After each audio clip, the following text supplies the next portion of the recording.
All right, so when we need to do a corrective action, either a written final or employment review, we are going to be using PandaDoc to write down that document and get an electronic signature. Login credentials are the same for every single leader, so it's going to be my email and the team password, which is emailed to you. So when you log in, you're going to see this dashboard. You're going to want to go here to documents first thing to get your document started. So we have down here this corrective action form template.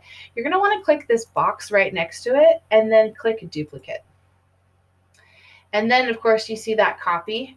And so once you get this copy going, go ahead and open it up and then rename it. So in this case, it's going to be the first name and last name or initial, and then what kind of write-up is in this.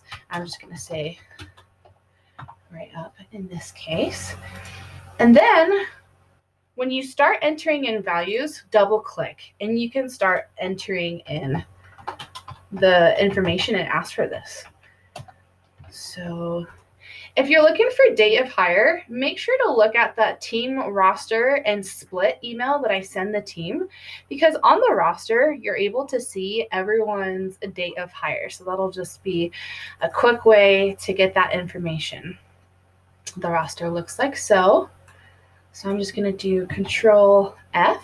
This function will come up, and I'm going to look for Aaron. And I see Aaron Lukenbach started 8/21/20. Perfect. That's what I needed. 8/21/20.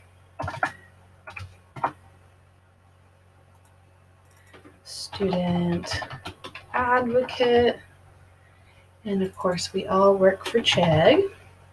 Now, this right here is action to be taken. Now, keep in mind, it always is verbal correction, written right there. If you're given a written, just make sure to write in written correction and then check the box. Is it their written? Is it their final? And then right here, disciplinary history. This is where you show what previous conversations or coachings you've given to them.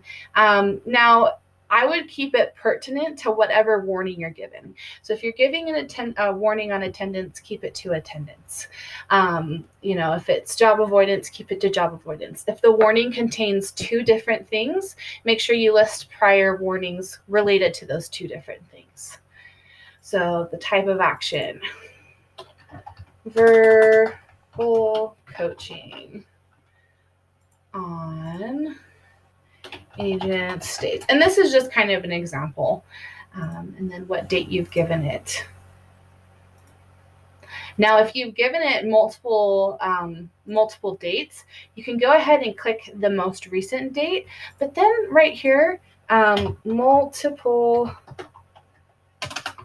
coaching, multiple combos given on.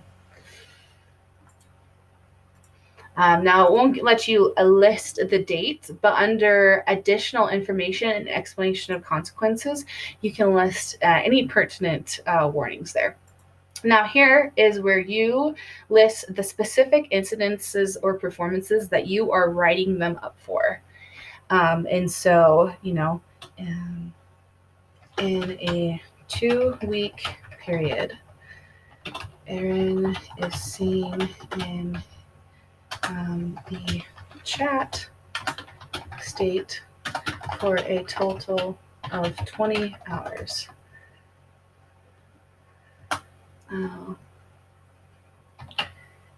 Aaron is not trained to take chats. So this is 20 hours of time that he was clocked in but not working. All right, and then performance goals. What do they need to do in order to get points removed or make sure that this doesn't happen again? That's what you want to enter here. And then under consequences, if they don't follow their measurable performance goals, what is it going to take for them to be from write-up to final or from final to employment review? And anything that's pertinent, like points, giving them, working